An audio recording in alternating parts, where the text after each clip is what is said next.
April 6, 1945. 61 nautical miles northwest of Okinawa, East China Sea. The morning sun blazed across the steel-gray waters of the Pacific, casting long shadows from the hulls of Task Force 58. 17 aircraft carriers, 8 battleships, and more than 200 escort vessels stretched across the horizon in a formation so vast it seemed to challenge the ocean itself. Aboard the destroyer USS Laffey, Gunner's Mate Second Class Lawrence Dulesky stood at his 40mm mount, scanning the sky with eyes that hadn't truly rested in 3 days. The radar operators deep in the ship's Combat Information Center had been tracking them for 20 minutes, a formation of aircraft approaching from the north at 12,000 feet, speed 180 knots, bearing unchanged. No one aboard needed confirmation of what that meant. The Japanese had launched Kakusui No. 3, the third mass kamikaze operation in a week. Commander Frederick Julian Beckton stood on the bridge of the Laffey, binoculars pressed to his weathered face, watching the northern sky. His ship had been on radar picket duty for 16 hours, positioned far from the main fleet to provide early warning of exactly this kind of attack. It was a mission that made his vessel a lightning rod, a deliberate target meant to draw enemy attention away from the carriers. Through his lenses, he could now see them, dark specks emerging from the clouds like locusts, at least 50 aircraft, possibly more. Zero fighters, Val dive bombers, Judy carrier bombers, some of them already beginning their descent, selecting their prey. The proximity fuse shells had been loaded into every gun mount on the ship 3 days earlier.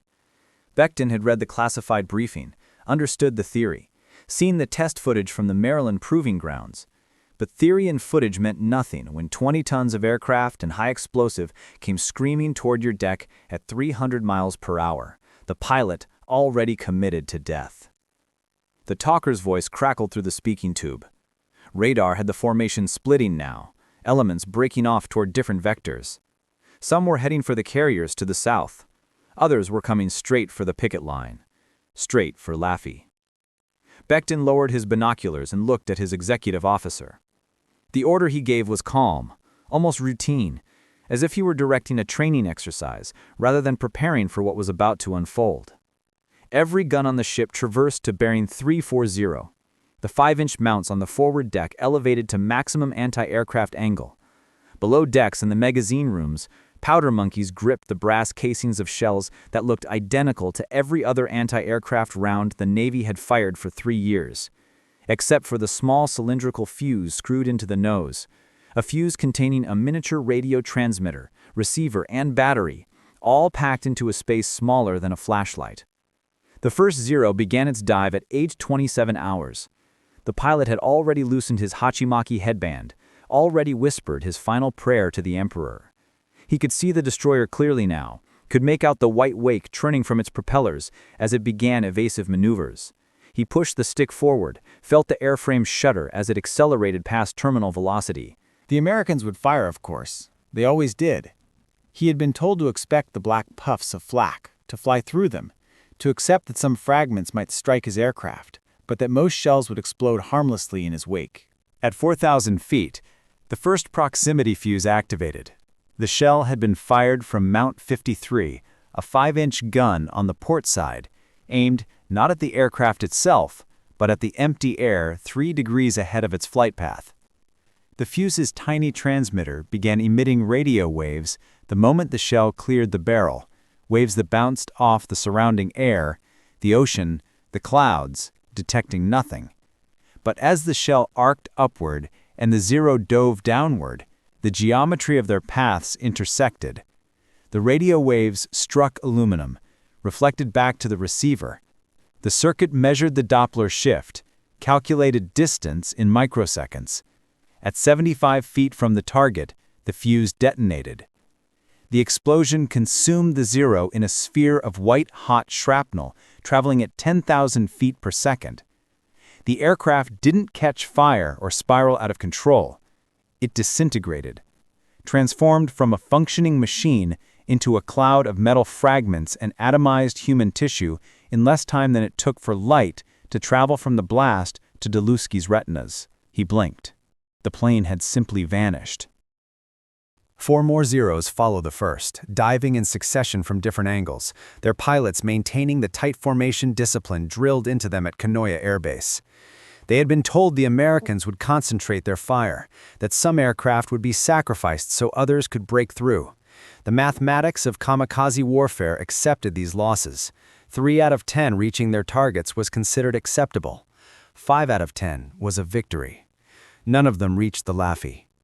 The 5-inch guns fired in a rhythm that seemed almost leisurely, 1 round every 3 seconds, their crews working with the practiced efficiency of men who had done this dozens of times before. But the shells themselves were behaving in ways that violated everything the Japanese pilots had learned about anti-aircraft fire. There were no black puffs of flak to dodge, no delayed explosions that sent shrapnel through empty air. Instead, the sky became a field of precisely timed detonations, each one erupting at the exact moment an aircraft passed nearby, each one transforming a diving kamikaze into debris before the pilot could register what had happened. The second Zero lost its entire left wing to a shell that exploded 60 feet off its starboard side. The aircraft tumbled sideways, centrifugal force pinning the pilot against his harness as his world became a spinning blur of sky and sea. He died before the wreckage hit the water. The third and fourth aircraft flew into a pattern of fire from the forward 40mm mounts, shells equipped with the smaller Mark 53 proximity fuse designed specifically for medium-caliber guns. The weapons officer had walked the fire across their approach vector, not aiming at the planes themselves, but creating a barrier of detonations through which no aircraft could pass intact. Both Zeros shredded simultaneously, their fuel tanks rupturing, spreading burning aviation gasoline across a 100-yard radius of empty air that fell hissing into the sea. The fifth pilot managed to register confusion before he died. His training had taught him to expect tracer fire, to watch for the streams of bullets that would tell him where the American gunners were aiming. But there were no tracers in the main battery fire, no visible projectiles at all. There was only the sudden appearance of white explosions that seemed to know exactly where he would be, that anticipated his evasive maneuvers before he made them. The shell that killed him detonated above his canopy, driving shrapnel down through the thin metal roof, through his skull, through the instrument panel, severing the control cables. The Zero pitched forward into a steeper dive, its dead pilot still strapped in place, and struck the ocean at 400 miles per hour, 300 yards from the Laffy's bow. Aboard the destroyer USS Bush, positioned 2 miles to the northwest, Fire Controlman First Class Robert Hansen watched the carnage through binoculars and felt something close to religious awe. He had been in the Pacific since Guadalcanal, had survived the naval battles off the Solomons, had seen kamikaze attacks in Lingayen Gulf, where the planes had come through the anti-aircraft fire like demons, absorbing punishment that should have destroyed them, crashing into decks and superstructures and explosions that killed dozens. He had pulled burned men from flooded compartments, had helped throw body parts overboard when there was no time for proper identification. He knew what kamikaze attacks looked like. This was something different. The Bush opened fire as a formation of 6 Judy bombers broke through the cloud layer at 8,000 feet, selecting her as their target. Hansen's mount was a twin 40mm Bofors, and the proximity shells began loading automatically from the clips, each round stamped with the letter J to indicate its special fuse.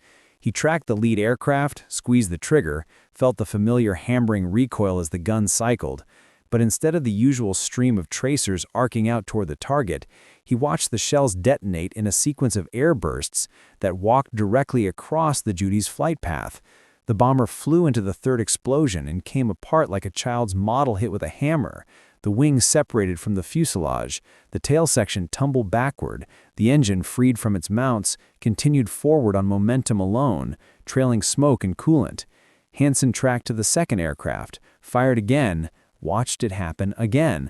The bomber exploded before his shells even seemed to reach it, the detonations occurring in midair, at exactly the right distance, with exactly the right timing. By 0834 hours, the Lathian Bush had destroyed 18 kamikaze aircraft between them. Not damaged, not forced to abort. Destroyed utterly, reduced to wreckage falling into the sea, their pilots killed before they could react to what was happening. The remaining Japanese aircraft in the formation broke off their attacks. This had never happened before in the Kamikaze campaign. The pilots were trained to accept death, to fly straight through defensive fire regardless of losses. But the Americans had somehow transformed the sky itself into a killing field, had made approach impossible, not through volume of fire, but through precision. The survivors radioed back to their controllers at Kanoya, their reports clipped and confused, speaking of shells that exploded without hitting anything, of aircraft vanishing before reaching their targets, of defensive fire that seemed to anticipate every maneuver. On the bridge of the Lafi, Commander Becton recorded the time and results in the ship's log. 18 confirmed kills, 0 successful strikes. His vessel hadn't even been touched. He set down his pen and looked at his executive officer, and neither man spoke, because there was nothing to say that wouldn't sound like disbelief at their own survival. 300 miles to the north, in a concrete bunker beneath Kanoya Air Base, Vice Admiral Matome Ugaki received the preliminary reports and read them twice, certain there had been an error in transmission. 27 months earlier, September 1942, the Naval Ordnance Laboratory, White Oak, Maryland. Merle Tuve stood in the observation bunker at the Dahlgren Proving Grounds, watching technicians load a modified 5-inch shell into the breech of a test gun positioned 200 yards away. The shell looked unremarkable from the outside, the same brass casing, the same ogive nose, the same rotating band that would engage the rifling of the barrel. But screwed into the fuse well where a conventional time fuse would sit was a device that represented 18 months of round-the-clock development, $3 million in research funding, and the combined efforts of physicists from Johns Hopkins, MIT, and the Carnegie Institution. The device weighed 4 ounces. It contained a miniature radio transmitter operating at 180 megahertz, a receiver tuned to detect reflected signals, 4 vacuum tubes smaller than a human thumb, a battery no larger than a pocket watch, and enough electronic circuitry that the engineers who built it had needed to invent entirely new manufacturing techniques just to fit everything inside a space 3 inches long and 1 inch in diameter. The entire assembly was designed to survive the crushing acceleration of being fired from a gun, an acceleration that would instantly destroy any conventional radio equipment, that would generate forces of 20,000 times the pull of gravity for the 3 milliseconds it took the shell to traverse the barrel. Tuve had been working on the proximity fuse since 1940, when the National Defense Research Committee had tasked Section T, his section, with solving a problem that had plagued anti-aircraft gunners since the beginning of aerial warfare. Hitting a moving aircraft with a direct strike was nearly impossible. Gunners had to predict where the target would be several seconds in the future, calculate the trajectory of their shell, set a mechanical time fuse to detonate at the estimated altitude, and hope that everything aligned. The Navy estimated that during the Battle of Britain, British anti-aircraft guns had expended an average of 20,000 shells for every German aircraft destroyed. Some raids saw 50,000 shells fired with 0 confirmed kills. The proximity fuse eliminated prediction. It didn't matter where the aircraft would be in 5 seconds. It only mattered where it was at the moment of closest approach. The shell would detect the target, calculate the distance in real time, and detonate automatically when it came within lethal range. The concept was simple. The engineering was anything but. The test gun fired at 9:32 hours. The shell left the barrel at 2,800 feet per second, the acceleration compressing the internal electronics with a force that should have shattered every vacuum tube, severed every wire connection, crushed every component into useless fragments. Tuve watched through field glasses as the shell arced upward toward a radio-controlled B-17 drone flying at 8,000 feet, 3 miles downrange. The drone was painted bright orange, flying straight and level, making no evasive maneuvers. At 7,900 feet, the shell detonated in an air burst 30 feet from the drone's fuselage. Shrapnel tore through the aluminum skin, severed control cables, punctured fuel tanks. The B-17 nosed over and began its descent, trailing smoke, its robot controls unable to compensate for the damage. It crashed into the Potomac River estuary 6 minutes later. Tuve lowered his binoculars and turned to the Navy liaison officer standing beside him. The officer was already reaching for the telephone that connected directly to the Bureau of Ordnance in Washington. The test had been the 17th in a series, but it was the first to demonstrate that the fuse could survive actual firing conditions and detonate at the correct distance.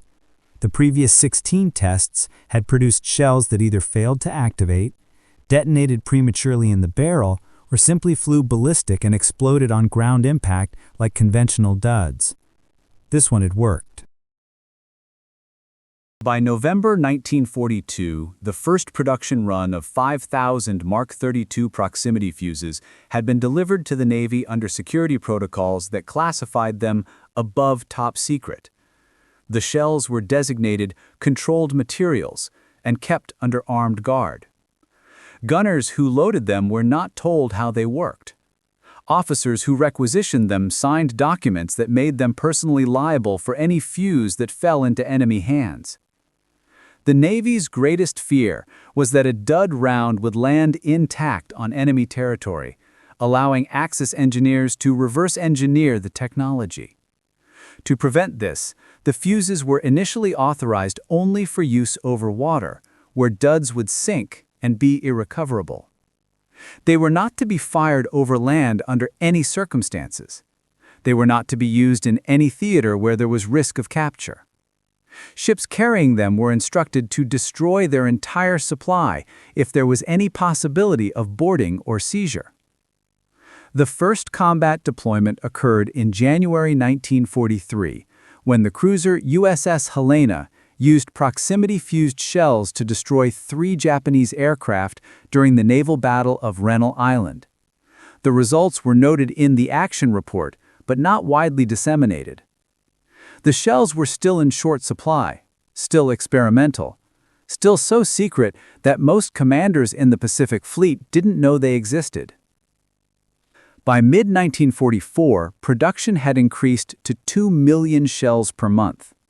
The fuses had been tested against every scenario the Navy could devise: high-altitude bombers, low-altitude torpedo planes, glide bombs, even V-1 cruise missiles over the English Channel. In every case, the kill rate had been staggering.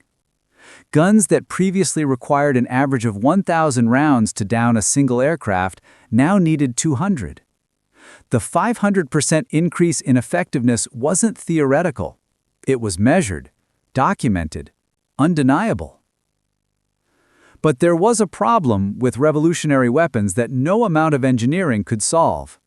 The enemy had to experience them before they could understand what they were facing.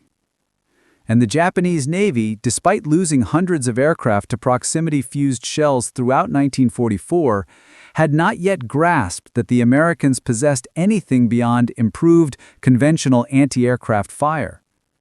This was partly due to the nature of kamikaze attacks. Dead pilots filed no after-action reports. Aircraft that exploded at altitude left no wreckage for analysis. The few Japanese observers who witnessed the defensive fire from a distance saw only explosions. They had no way to distinguish between time-fused flak and proximity-fused airbursts. And the Americans, paranoid about security, made no announcements, issued no warnings, allowed no journalists to mention the new weapon in their dispatches.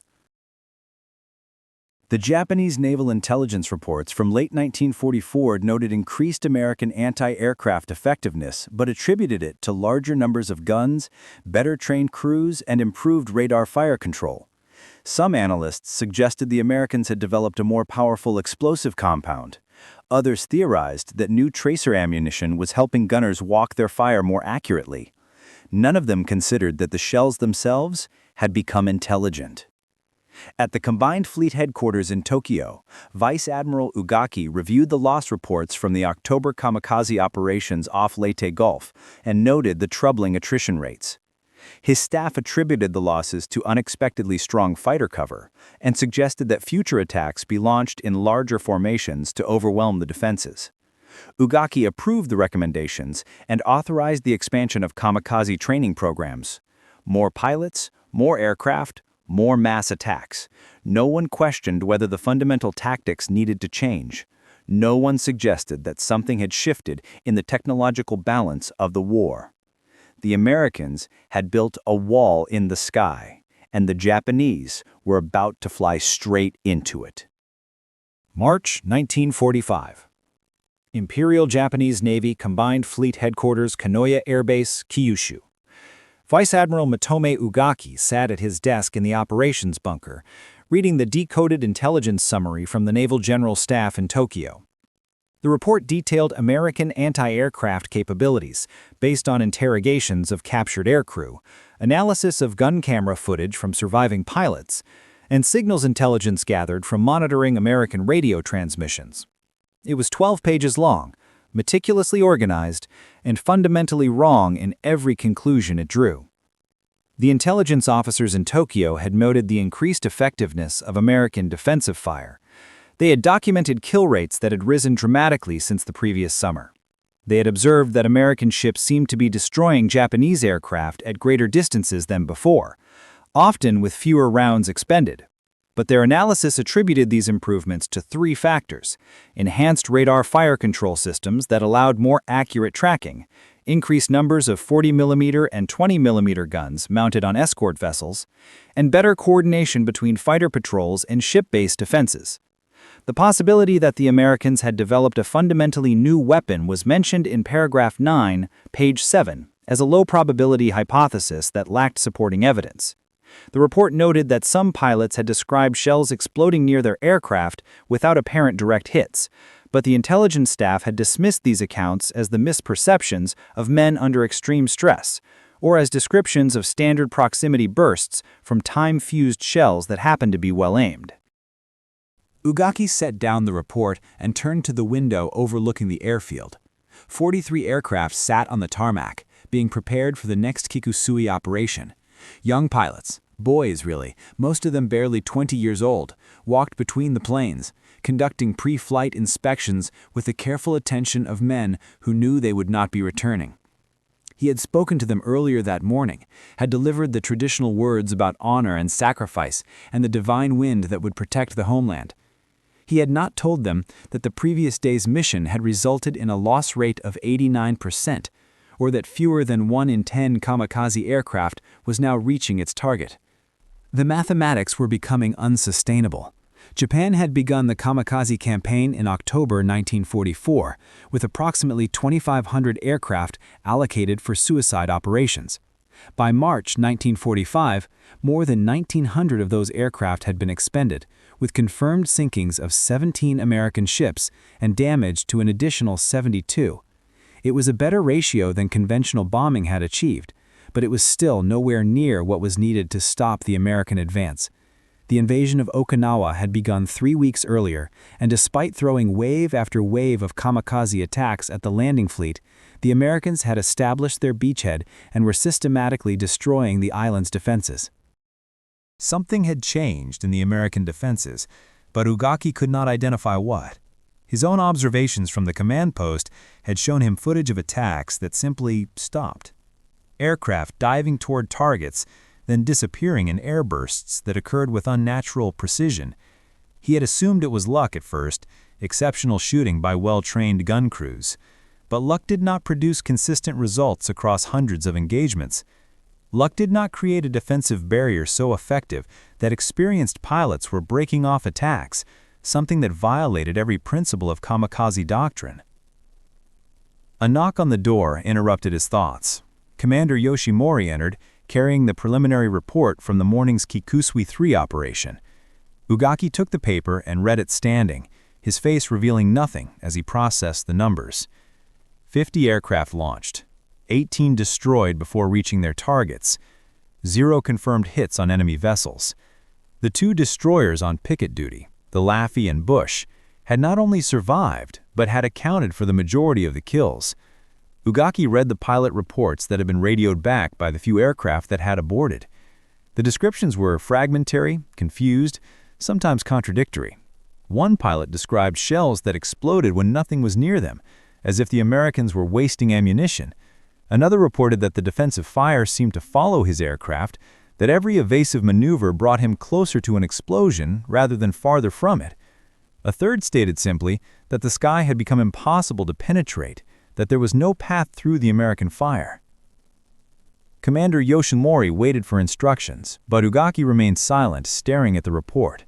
He had been a naval officer for 32 years, had studied at the Imperial Naval Academy, had commanded destroyers and cruisers, had helped plan the attack on Pearl Harbor.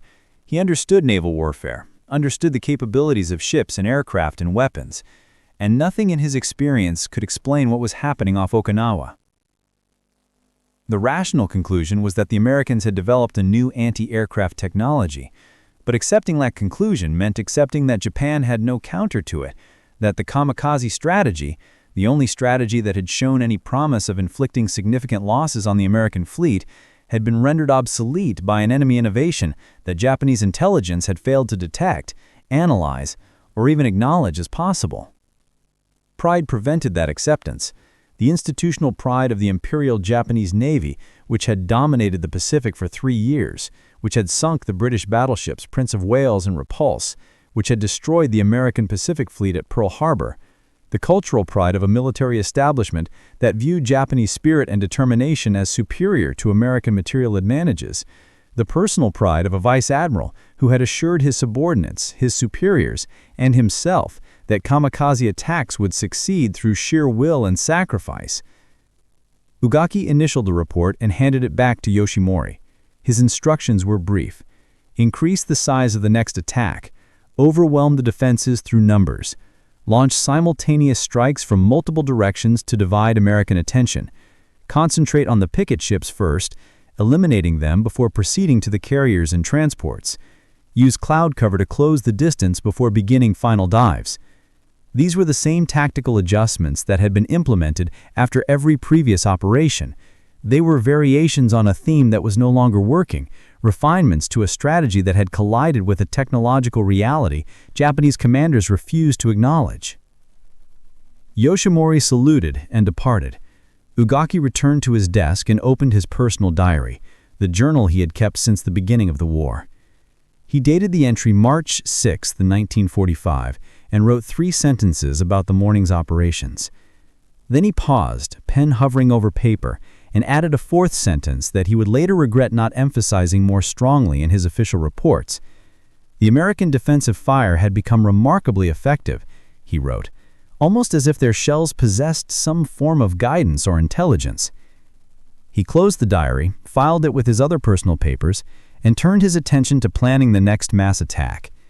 600 aircraft were being assembled for Kakusui No. 4, scheduled to launch in 10 days. It would be the largest single kamikaze operation of the war, a blow intended to cripple the American fleet so severely that the invasion of Okinawa would stall. Ugaki did not know that the Americans had just taken delivery of 400,000 additional proximity fuses, enough to outfit every anti-aircraft gun in Task Force 58 with unlimited ammunition. He did not know that the production lines in Maryland were now manufacturing 2 million fuses per month, or that stockpiles were being positioned at supply depots throughout the Pacific. He did not know that the weapon he had dismissed as exceptionally accurate gunnery was actually a revolution in fire control that made every previous form of anti-aircraft defense obsolete. He would learn, but the education would be written in the lives of pilots who flew into a killing field that no amount of courage could penetrate. The Mark 32 proximity fuse operated on principles that would have seemed like science fiction to anyone who had fought in the previous war. Inside its compact cylindrical housing, a tiny radio transmitter generated electromagnetic waves at 180 megahertz, a frequency carefully selected because it would reflect efficiently off metal aircraft while ignoring ocean waves below. The transmitter broadcast continuously from the moment the shell left the gun barrel, sending out pulses of radio energy in all directions, creating an invisible sphere of detection that traveled with the shell through its ballistic arc. When those radio waves struck an aircraft, they bounced back. The receiver, positioned millimeters away from the transmitter, detected the reflected signal and measured its strength. As the shell approached the target, the reflected signal grew stronger, not linearly, but according to an inverse square law that the fuse's circuitry had been designed to recognize. At a predetermined signal strength corresponding to a distance of approximately 75 feet from any substantial metal object, a thyrotron tube fired a current through the detonator circuit. The detonation occurred in less than 1 microsecond. The high explosive, a carefully formulated mixture of RDX and TNT, transformed into a supersonic pressure wave that shattered the steel casing of the shell into thousands of fragments. These fragments radiated outward at velocities exceeding 10,000 feet per second, creating a lethal sphere with a kill radius of roughly 100 feet. Any aircraft within that radius would be struck by multiple pieces of shrapnel, each piece carrying enough kinetic energy to penetrate aluminum skin, sever control cables, puncture fuel tanks, or kill the pilot instantly. The genius of the system lay not in its explosive power. Conventional flak shells had similar destructive potential, but in its timing. A traditional time fuse required the gun crew to estimate the target's altitude, set the fuse accordingly, and hope the aircraft would be at that altitude when the shell reached it. If the estimate was off by even 2 seconds, the shell would explode harmlessly in empty air, too far from the target to cause damage. This was why anti-aircraft gunnery had always been a game of probability, firing dozens or hundreds of shells to create a barrage that the enemy would have to fly through. The proximity fuse made every shell a potential kill. It didn't matter if the gun crew's altitude estimate was perfect. It didn't matter if the target was diving, climbing, or taking evasive action. As long as the shell passed within 75 feet of the aircraft, it would detonate at the optimal moment. The mathematical transformation this represented was staggering. By April 1945, the Bureau of Ordnance had compiled enough combat data to quantify the improvement. A conventional 5-inch gun using time-fused ammunition required an average of 1,200 rounds to destroy a single aircraft. The same gun using proximity-fused ammunition required 240 rounds, a 5-fold increase in efficiency. For the 40mm Bofors guns, which fired at a much higher rate, the improvement was even more dramatic. Time-fused 40mm shells had proven largely ineffective against maneuvering targets, with kill rates so low they were difficult to measure accurately. Proximity-fused 40mm shells achieved destruction rates comparable to the larger 5-inch guns. The strategic implications were profound. An American destroyer carrying proximity-fused ammunition could defend itself against multiple simultaneous attackers, something that had been nearly impossible before. The carrier task forces, which had been losing ships to kamikaze strikes at an alarming rate during the Philippines campaign, suddenly became almost invulnerable. The picket ships positioned far from the main fleet, ships like the Laffey that were expected to absorb kamikaze attacks while providing early warning, were no longer being sacrificed. They were surviving mission after mission, their decks untouched by the suicide planes that should have overwhelmed them. But the mathematics of death operated in both directions. For every percentage point increase in American defensive effectiveness, the Japanese loss rate climbed proportionally. A kamikaze attack that might have succeeded with a 30% loss rate in 1944 was now failing with an 85% loss rate. The aircraft weren't reaching their targets. The pilots weren't even getting close enough to attempt their final dives. They were being destroyed at distances of 2, 3, sometimes 4 miles from the American ships, shot down by shells that seemed to know exactly where they were.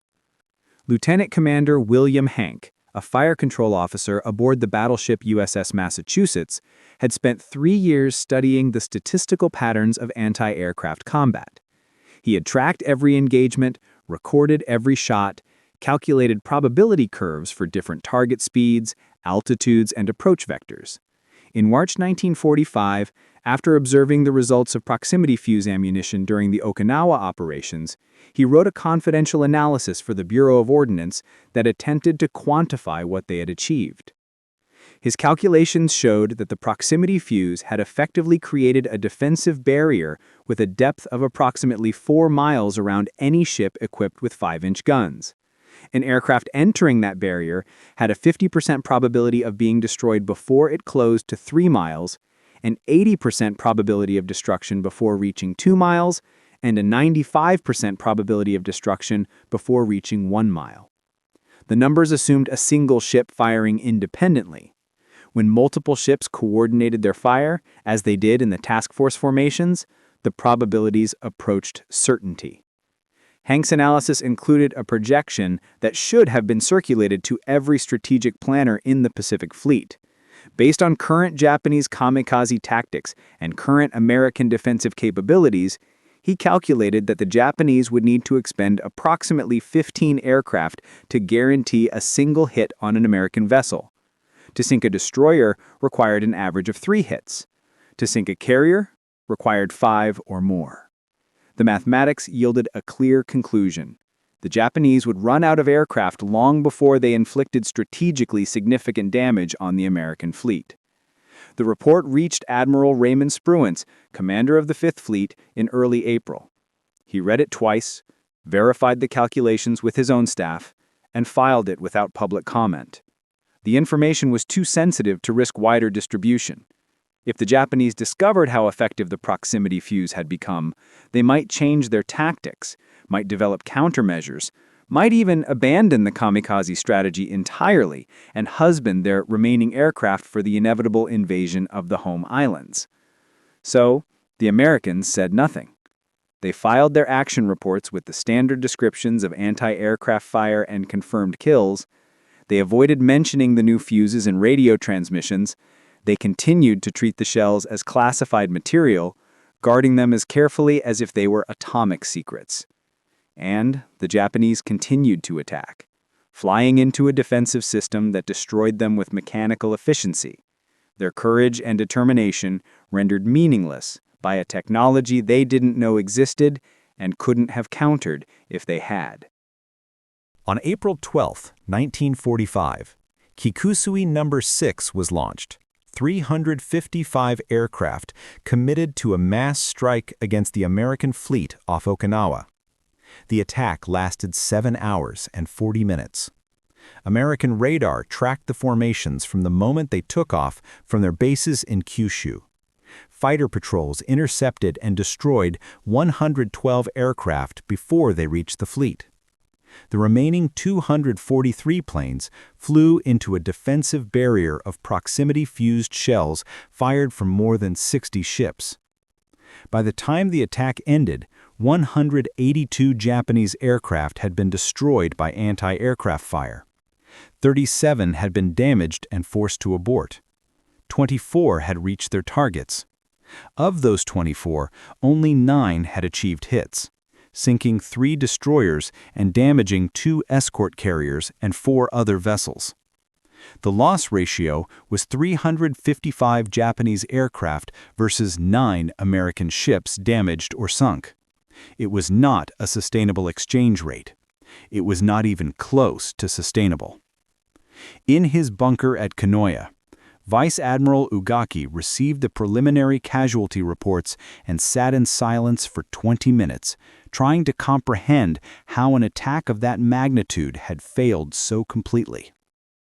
April 16, 1945, 21:30 hours, Kanoya Air Base, Kyushu. The rain hammered against the windows of the operations bunker with a violence that matched the storm building inside Ugaki's chest. He sat alone at his desk, the overhead electric bulb casting harsh shadows across the open pages of his war diary. His hand moved across the paper with uncharacteristic hesitation, the pen forming characters that he knew would read like an admission of failure to anyone who examined them after the war, if Japan survived to have an after. He had written the numbers first, because numbers did not lie, even when men wished they would. Kakusui Operations 1 through 6, 1,465 aircraft dispatched, 1,189 confirmed destroyed, 42 American ships sunk or damaged. The ratio stood at 28 Japanese aircraft lost for every American vessel hit, even accounting for the certain knowledge that some damage reports were inflated and some kill claims exaggerated. The mathematics were devastating. At this rate of attrition, Japan's remaining air strength would be exhausted before the summer, and the Americans would land on the home islands with a fleet that remained largely intact. But it was not the numbers themselves that troubled him most deeply. It was the pattern within the numbers.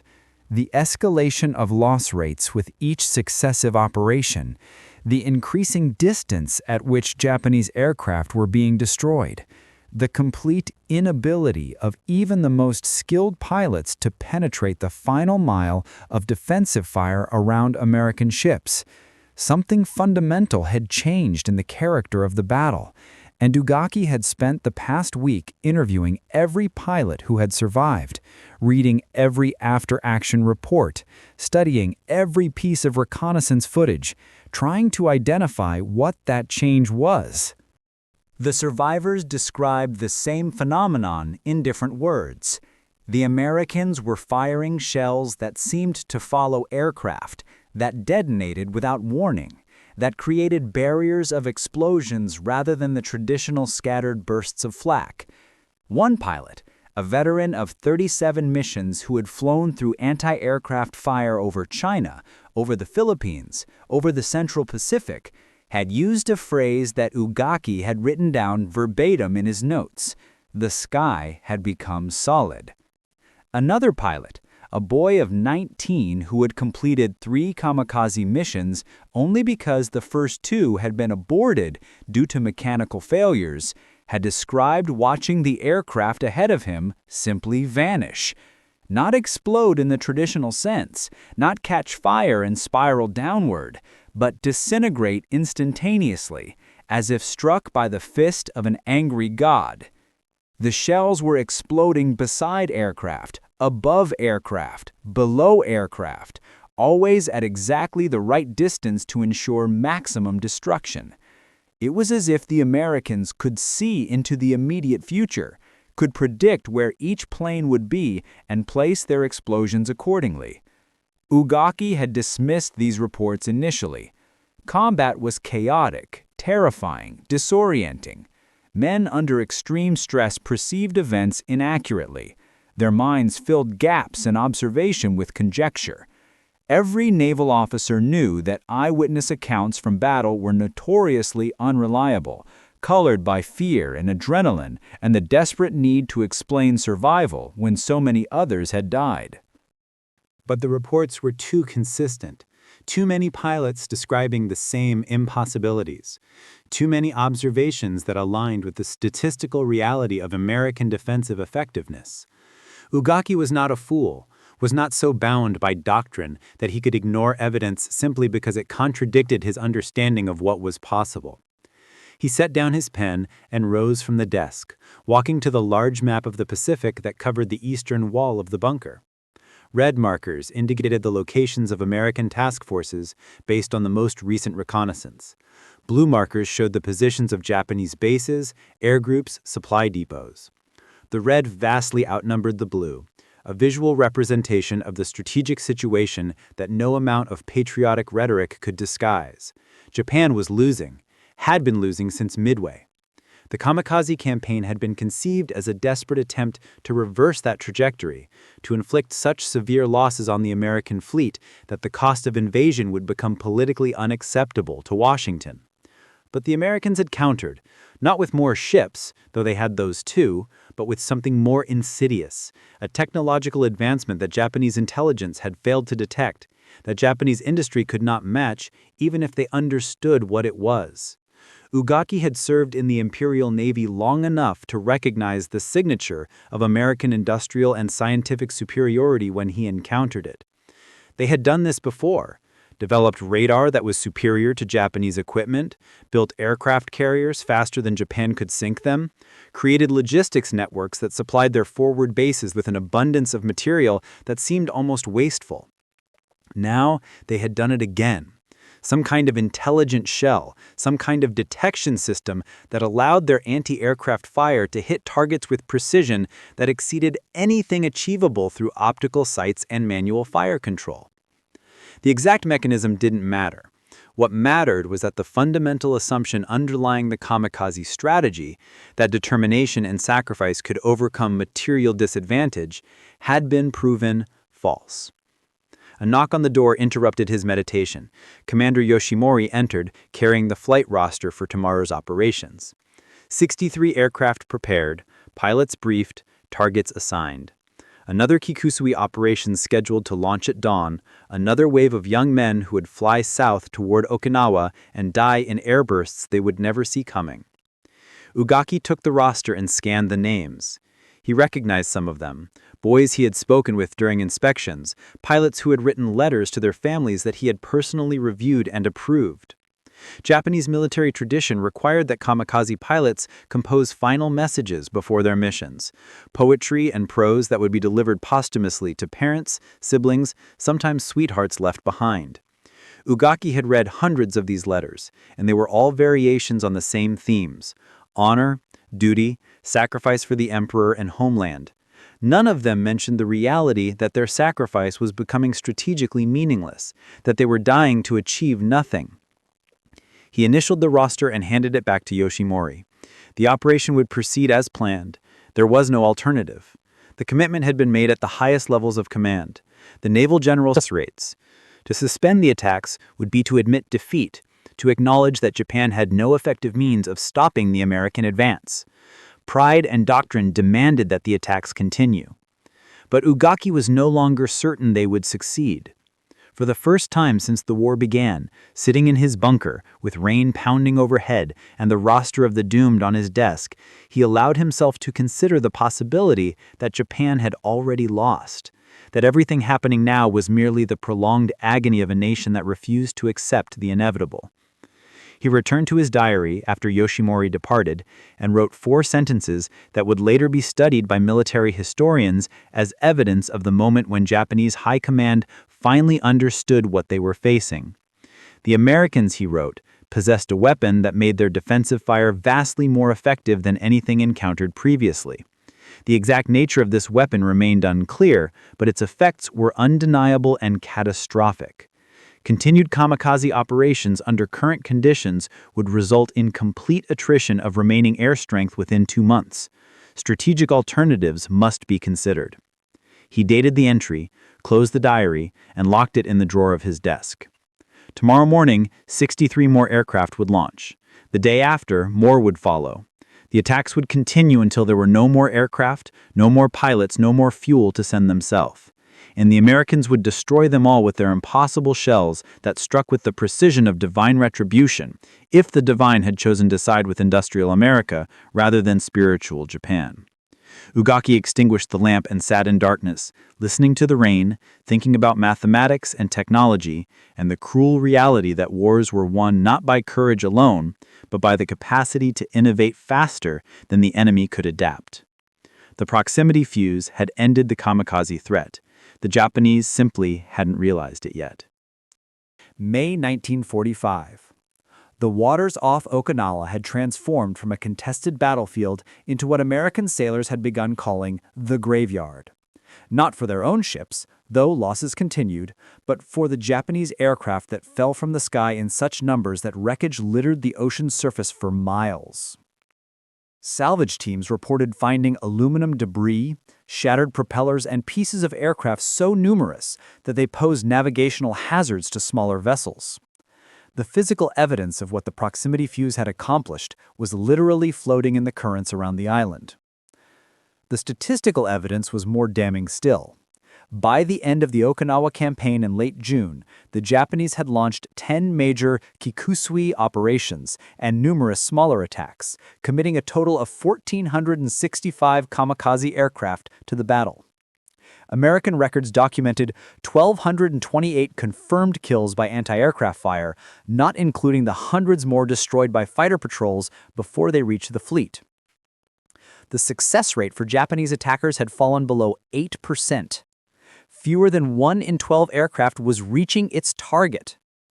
The proximity fuse had accounted for approximately 70% of those anti-aircraft kills. Fire control officers throughout the fleet filed reports that read like testimonials to a miracle weapon. The USS Laffey, which had been attacked by 22 kamikaze aircraft in a single 80-minute engagement on April 16th, had survived with damage but remained afloat, an impossibility under previous defensive capabilities.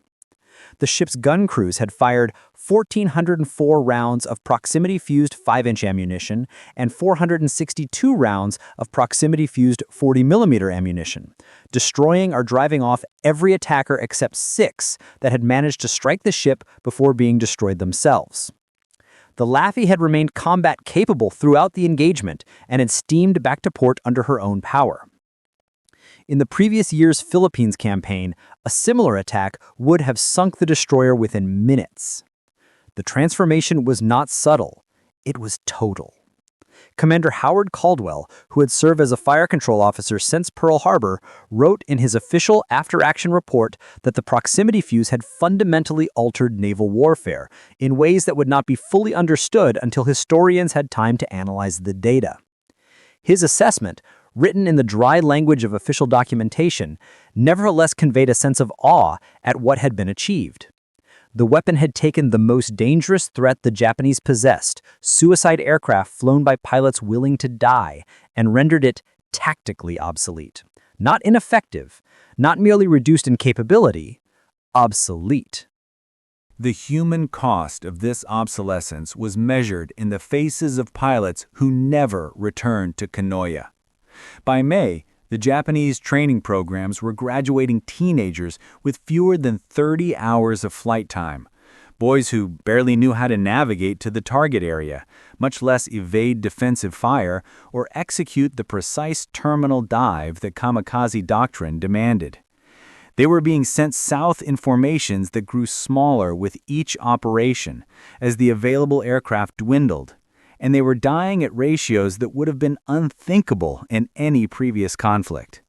The veterans were already gone, expended in the earlier operations, when Japanese commanders still believed that skill and determination could overcome American defenses.